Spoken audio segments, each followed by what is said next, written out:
Waraka wa pili wa Paulo mtume kwa Timotheo mlango wa 1. Tutaanzia aya ya 3. Namshukuru Mungu nimwabuduye kwa dhamiri safi tangu zamani za wazee wangu, kama vile nikumbukavyo wewe daima katika kuomba kwangu usiku na mchana. Nami natamani sana kukuona, nikiyakumbuka machozi yako ili nijae furaha. Kilikumbuka imani ulio nayo isiyo na unafiki, ambayo ilikaa kwanza katika bibi yako Lois na katika mama yako Yunuke, nami nasadiki wewe nawe unayo. Kwa sababu hiyo nakukumbusha uichochee karama ya Mungu iliyo ndani yako kwa kuwekewa mikono yangu. Maana Mungu hakutupa roho ya uoga, bali roho ya nguvu na upendo na ya moyo wa kiasi. Basi usionee haya ushuhuda wa Bwana wetu, wala usinionee haya mimi mfungwa wake, bali uvumilie mabaya pamoja nami kwa ajili ya Injili, kwa kadri ya nguvu ya Mungu, ambaye alituokoa akatuita kwa mwito mtakatifu, si kwa kadiri ya matendo yetu sisi, bali kwa kadiri ya makusudi yake yeye na neema yake. Neema hiyo ni tuliyopewa katika Kristo Yesu tangu milele, na sasa imedhihirishwa kwa kufunuliwa kwake Mwokozi wetu Kristo Yesu, aliyestahili mauti na kufunua uzima na kutokuharibika kwa ile Injili, ambaye kwa Injili ya hiyo nililetwa niwe mhubiri wa mtume na mwalimu. Kwa sababu hiyo nimepatikana na mateso haya, wala sita tahari, kwa maana namjua yeye niliyemwamini na kusadiki ya kwamba aweza kukulinda kile nilichokiweka amana kwake hata siku ile. Shika kielelezo cha maneno yenye uzima uliyasikia kwangu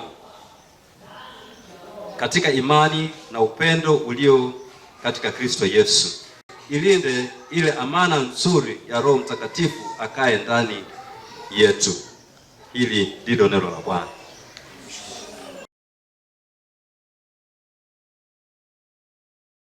Yesu, mfalme mwema, tunakushukuru na kukuabudu wewe. Asante wa kutuita kwa jina lako. Asante wa kutuleta hapa Bwana majira haya, napoendelea kuketi miguuni pako na kujifunza kupitia kwa neno lako, na kuomba kwamba Bwana useme na kuzungumza na moyo wangu. Neno hili Mungu likapate kibali machoni pako, kutafakari kwangu na maneno ya kinywa changu yakubalike mbele zako Bwana, na kusudi lako Mungu upate kulitimiza kwa ajili ya maisha yetu.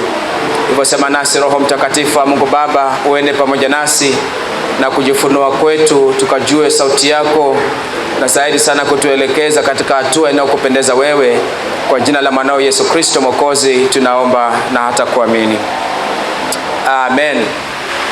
Leo nataka nizungumze kuhusu kujua na kuamini. Kujua na kuamini. Knowing and believing. Katika kifungu cha 12 waraka wa Paulo mtume kwa Timotheo, waraka ule wa pili wa Paulo mtume kwa Timotheo, sura ya 1 aya ile ya 12 ndio tutaitazama zaidi.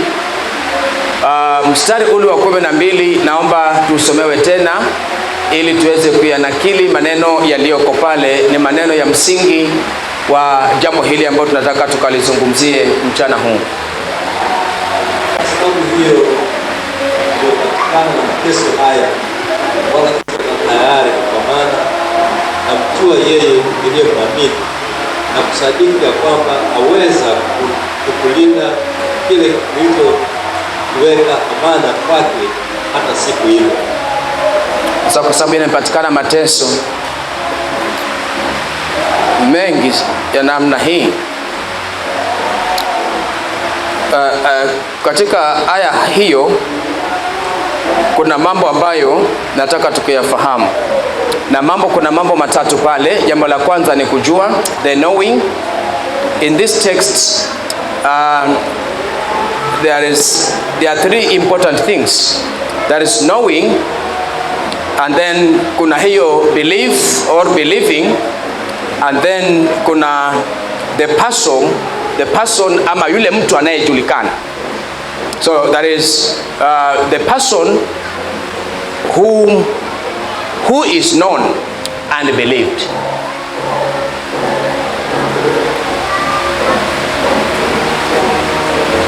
Lakini tunapoendelea, kuna kitu ambacho mimi huyu Paulo ananishangaza nacho. Ananishangaza, why is this person not ashamed? Kwa nini hata hayari? Hapo mbele anasema, kwa maana namjua yeye niliye muamini. It's a statement of confidence. It's a statement of confidence. Ukiangalia maneno ambayo Paulo anayatumia pale, si maneno yanayokuwa na shaka, ni maneno yaliyo na uhakika. Unajua wewe ukisema namjua Ngumbao vizuri sana, ni kwamba una confidence ya karakta yake, una uhakika na kile unachokizungumza kumhusu huyo mtu. Kwa hivyo Paulo hakuwa na ufahamu tu, lakini alikuwa na uhakika kamili ya kile anachokizungumzia. Kwa hivyo maneno haya, kwa maana namjua yeye niliye muamini. Confidence.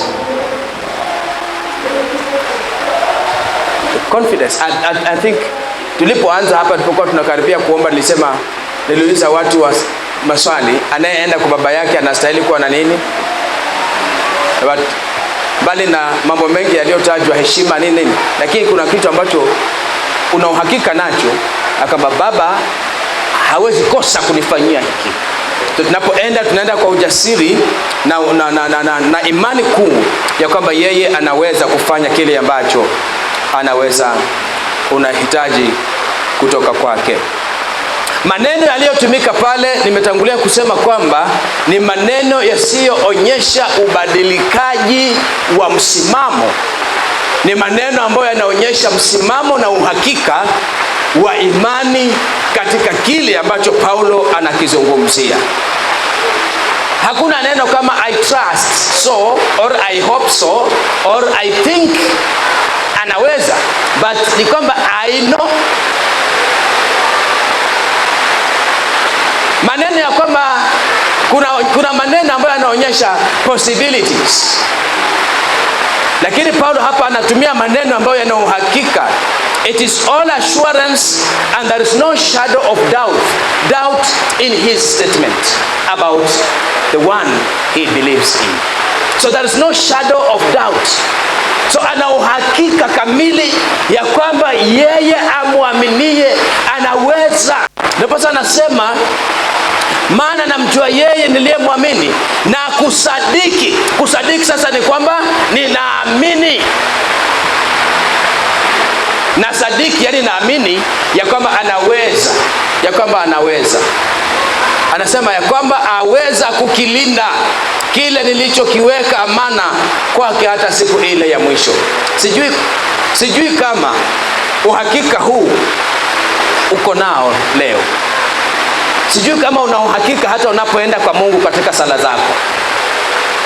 Sijui kama una uhakika kwamba sala hii Mungu ameipokea. Sijui kama tunapoenda hata kuimba, how serious are we when it comes to issues of worship and praising God? How serious are we? Sometimes, and not always. I admire, allow me for now to call it drama, because I am not very sure whether they are doing it from deep down their hearts or not. But sometimes I just admire the drama we see in the Pentecostal churches. If it comes to times of praising and worshiping the Lord, watu hawakai kama milingoti.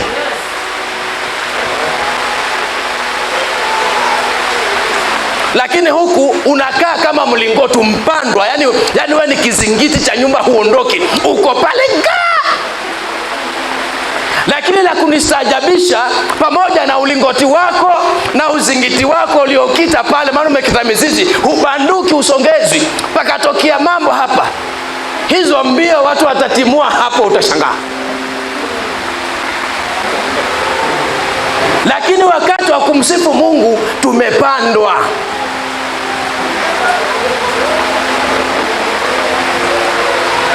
Bwana Yesu asifiwe. Tunapokuja katika nyumba ya ibada, we are meeting our God. We are meeting our Maker.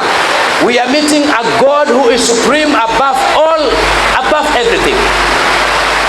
The expectation is that we shall freely surrender to the Lord and worship Him, withholding nothing from Him, and desire. Lakini ajabu, wengine wanakuja spectators, wanaangalia tu, nani leo hakukuja? Ni nani leo amevaa hivi? Ni nani? Na kanisa leo imejaa, leo haikuwa na watu. Paulo akasema, na mjua yeye ninayemwamini. Hapa ni kila mmoja awe na uhakika wa kile anachokiamini. Kile unachokiamini. Tunazungumza habari ya confidence, the assurance, and without any shadow of doubt, ya kwamba huyu unayemwamini anaweza kukilinda kile ulichoweka. Anasema nilichoweka amana. Kwa hivyo kuna kitu ambacho lazima ukiweke amana hapa. Sijui wewe kwake Mungu umeweka nini amana? Paulo anasema nimeweka amana. Kwa hivyo maisha yake Paulo aliyaweka kama amana kwake Mungu. Nasema anaweza kulinda maisha yangu, anaweza kulinda moyo wangu, anaweza kulinda imani ndani yake, anaweza kulinda. Bwana Yesu asifiwe. I pray today that God may give us the grace, that the Lord will give us the grace to shake off every common phrase is what? Bwana Yesu asifiwe. Sindio? It's a common phrase.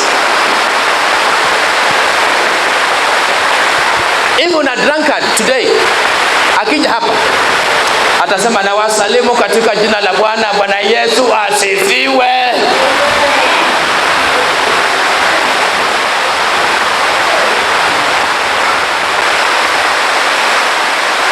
We are beyond. And I desire that the Lord will give you grace to speak with apostolic authority and confidence about what God has done in your life and in my life. We need this apostolic confidence and authority. And the problem that you don't receive what you desire is because you are not sure of what you are yourself. You are not sure. We must approach God with confidence and trust. I just want to encourage us to build that confidence in our God. Many of us fail because we are doubting Thomases. We are not even sure. Nilisema, if you are to know the purpose of life, the following 4 questions are important. Kama unataka kujua purpose ya maisha yako na uwe na ujasiri ya mahali umetoka na kule unaelekea, jibu maswali hayo yafuatayo. Yaandike chini kama unaweza. Who are you?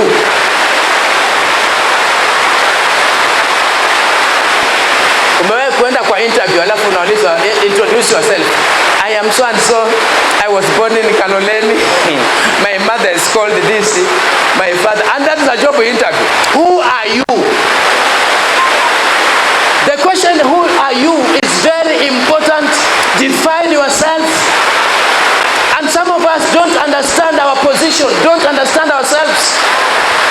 Tu watu wa kuhanyahanya, tu watu wa kubahatisha, hatujielewi, tumepotea. Question number 1 is who are you? Number 2, where do you come from?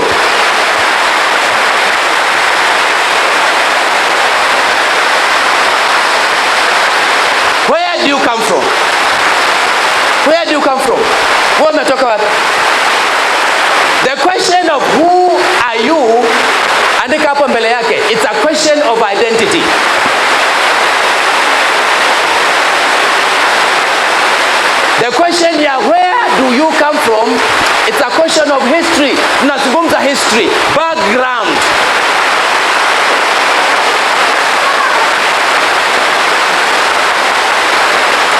And the question number 3 is, why am I here?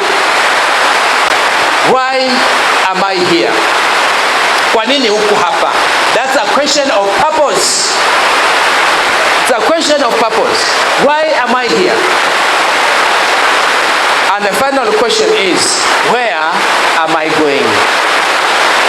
Where am I going? Na hilo ni swali linalohusu destiny. It's a question concerned about your destiny. Those 4 questions will help you realize your God-given mission and purpose. Confidence is a prerequisite in prayer. And that is why Hebrews anasema tunakiendea kiti cha neema kwa ujasiri.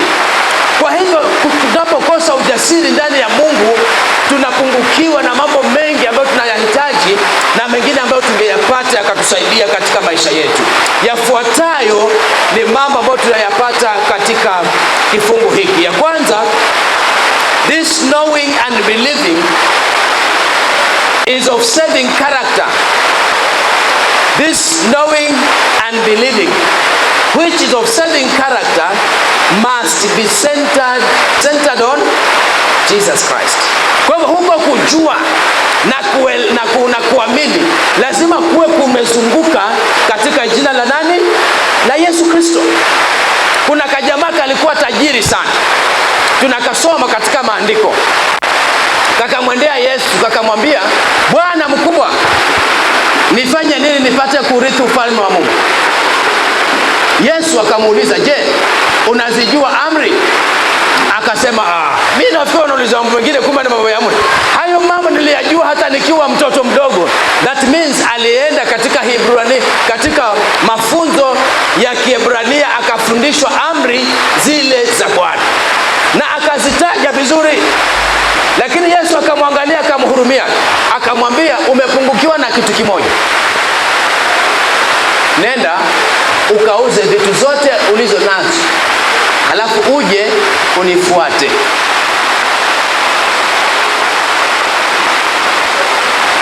Ule mtu alienda akauza, alirudi. Maandiko yanasema kama hakurudi. In fact, he went away sad. I am not interested na ile story ya kutouza ama kuuza. Kile nataka tukakielewe, huyu mtu alijua amri za Mungu zote. Na niko hapa nikwambie hivi mchana wa leo, unaweza kuwa walijua Biblia kuanzia Genesis mpaka Ufunuo. Unaweza kuwa umefundishwa katekisimu ya kanisa yote iko kwa akili.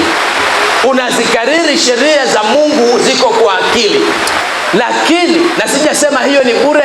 Ufahamu wako wa katekisimu sio bure. Lakini Paulo hapa anasema, namjua yeye niliyemwamini. Kwa hivyo huko kujua kwake kulikuwa kumekuwa centered on a person, not a particular doctrine. Bwana Yesu asifiwe. Sijui wewe unajua nini? It's not the doctrine of the Reformed Anglican Church. It's not. It's about knowing Jesus. It's not how you are baptized. It's about knowing Jesus at a personal level. So the knowing must be centered on Jesus. You may know many things, which is very important, but minus Christ in your knowing, inakuwa kazi ya bure. Tunapokuwa na elimu ya dunia, tunapokuwa na elimu ya Biblia, tulisome Biblia lakini tukamjua yeye anayezungumziwa katika Biblia, na kumjua yeye anayezungumziwa ndio cha msingi na cha muhimu. Paulo anachokizungumza, anasema namjua yeye niliyemwamini. Sijui kama huyu Yesu unamjua wewe leo. Unamjuaje? Ama wamshika kama handkerchief?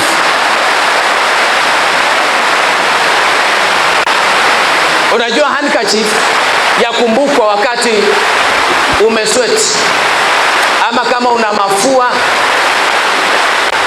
na wanatumia handkerchief. Wengine mnamkamata Yesu kama handkerchief. Na wengine wetu tunajivunia Yesu wa familia. Baba alikuwa ni canon. My elder brother ambaye alifuatana na my sister, he was a reverend. So what is this person trying to say? Ya kwamba yeye naye hayuko mbali na Ukristo. Maana Ukristo ni wa familia. It is not a family business, it's a personal business. Lakini je, tunamjua? Na kama Yesu tunamjua, tutajuaje sisi ya kwamba unamjua? Kinachodhihirisha kwamba wewe unamjua Yesu ni kwamba ufanane naye na maisha yake ya uendani yako. Yani we become a reflection of the life of Jesus katika maisha yetu. When people see us, they see Jesus. Bwana Yesu asifiwe. How do people look at us where we are living? Can they attest or testify that we are indeed Christians? Our knowing must be centered on Jesus Christ. Forget about all other philosophies. Forget about them. But all this knowledge, this theological knowledge, historical knowledge, and everything is useless if you don't have the knowledge of Christ. Bwana Yesu asifiwe. So do you know him? I appeal to us all that we make a personal relationship with our Lord Jesus Christ. It is high time that you know Christ at a personal level so that you can stand wakati inapohitajika. Our knowing and believing, as I have said, must be centered on this wonderful person who left his throne and became ready to die for us. Imagine, there was no need for Christ to come. He left his throne above. He came looking for you. He came looking for me. Imagine God chose to become flesh so that he can find us na atulete katika hali ya uzima tena. Imagine yale ambayo yangetendeka tusingeokolewa na Yesu. Yale yaliyofanyika kama Yesu hakuja kwa maisha yetu. Yale yangefanyika sahihi kama Yesu hayuko upande wetu. Sidhani wengine wetu tungekuwa hapa. Na wengine tumependelewa zaidi. Maana mengi na mapigo yetu mengi yalikuwa ni mengi tu sana. Tumependelewa na Bwana akatufanya kuwa vile tulivyo. The knowing is a saving knowledge. Talk about know, that's a saving knowledge. And trusting who, asema I know and I trust. The trusting is this, the saving trust. All other knowledge and trust fall short. But the knowing of Christ and the believing in him gives us a standing in the kingdom of God. So tunapomjua yeye na kumwamini yeye, tunapata sehemu ya kusimama katika Mungu. So anaposema ninamjua, anazungumza habari ya kujua, ufahamu unaookoa. It's knowledge that leads to salvation. And the believing is belief that leads to trust. So, is your knowledge saving you? So, tunamjua Yesu. Tunamjua Yesu. Sasa mtu akuulize Yesu Kristo ni nani? Utamsemaje? Talked about knowing, centering on Christ. Number 2, which is the last point, is knowing without faith. is not encouraged here. So the knowing inakuja na believing, si ndio? Kwa hivyo faith is also a must thing to have. So knowing without faith becomes useless. Unaweza kujua lakini pasipo imani. Hata maandiko yanasema pasipo imani haiwezekani kumpendeza Mungu. So tunapojua, do we have faith in God? Do you have faith in God?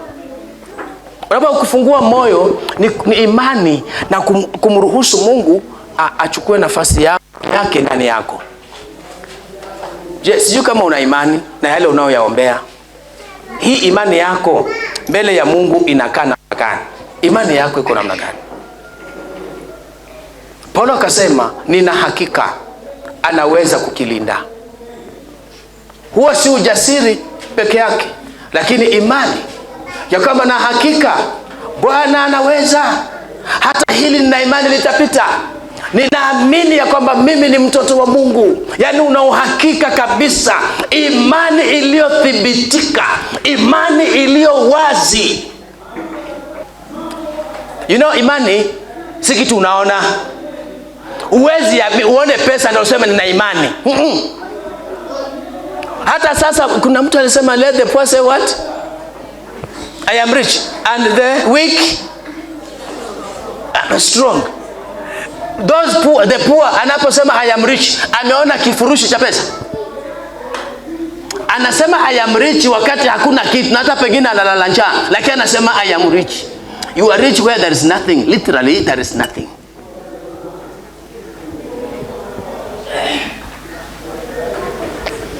You are undergoing pain, but you say by the stripes of the Lord I am healed, but that pain is still there. Healing is spiritual. It is not necessarily physical. Sometimes God has already healed you, but he is waiting for the time of manifestation in the physical. Wengine wameponywa lakini kwa sababu wamekiri hicho kitu. Umewahi kuonanga kuku amefungwa kwa muda mrefu? Ukimfungua anafanyaje? Huwa anafanyaje? Sana baki pale. Mpaka umpatie push. Unakasukumanga tu kidogo ndio kanajua kumbe hapa niko huru bwana. Na kuna watu wengine Mungu aliwafungua zamani hapa. Aliwaponya zamani.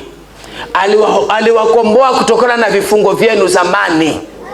Lakini kuna shida ya kuamini. Tumeyachukua mashaka tukayafanya ni sehemu yetu.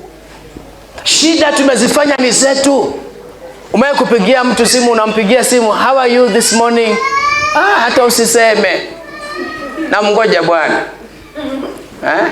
Wengine wetu tulikuwa hivyo bwana. Tulikuwa hivyo. We were overwhelmed by the situations. But we met the Lord. We met the Lord. And the Lord changed our circumstances. And hata kama kuna kitu ambacho kinatendeka sasa. But one thing that I'm sure ni kwamba I know who I believe. Nina imani ya kwamba anaweza. It is good to know, but knowledge must be crowned with faith. And believing is the fruit. Believing is the fruit which must grow upon the tree of knowledge. The believing is the fruit that must grow upon the tree of knowledge, or else the knowledge will be of little use to us, or of no use at all. So that believing, the faith must come as a result of the knowledge. Toka usikie neno la Mungu. Una imani kweli? Imani imejengeka. So mambo mawili ya msingi ambayo tumeyazungumza. Knowledge must be centered on Christ, and that knowledge must be crowned with faith. If you can get everything, don't forget these two statements. And that is the whole sermon for today. Those two important things. These other things we are meant to make you understand what I was talking about But these two is the sermon. So can we join Apostle Paul and say that for I know who I believe? Unaweza ukamjoin Paulo, uungane na Paulo useme ninajua ninaye muamini na kusadiki kwamba anaweza. Sijui kama unaweza kuungana naye Paulo ukasema maneno hayo, ama kikiumana unatafuta alternative. My understanding is that the enemy is trying to move us from the faith. Because where is our foundation for salvation? Is in Christ, si ndio? Kwani Yesu hatoshi jamani? Yesu hatoshi? Imani haitutoshi? Shida yetu sisi tumezoea vya kunyonga, vya kuchinja hatuviwezi. We don't want to sacrifice. And the Christian faith comes with a lot of sacrifice. Tuombe. Asante Baba mbinguni, kwa jina la Yesu tulibariki jina lako, tukutukuza kwa kuwa wewe ni mwema. Asante kwa kutuwezesha kujifunza kupitia kwa neno lako, na kutukuza Bwana kwa sababu ulikusudia kuyatenda yaliyo mema. Tusaidie kwa rehema kuwa na ujasiri, tusaidie kwa rehema kuwa na imani ndani yako, ili Bwana katika kuishi kwetu Bwana tukaweze kutembea katika ujasiri, tukatembee katika imani na kusudi lako jema ukapate kulitimiza. Asante Bwana kwa maana unapozungumza nasi unazungumza nasi na kusudi jema. Hivyo naomba neno hili likakae katika vilindi vya mioyo yetu, na Bwana likaweze kuzaa matunda ya maisha mema. Uwepo wako ende nasi Mungu, uendelee kutufundisha na kutuelekeza kupitia kwa Roho wako Mtakatifu, na tumeomba kwa jina la Yesu Kristo Mwokozi wetu.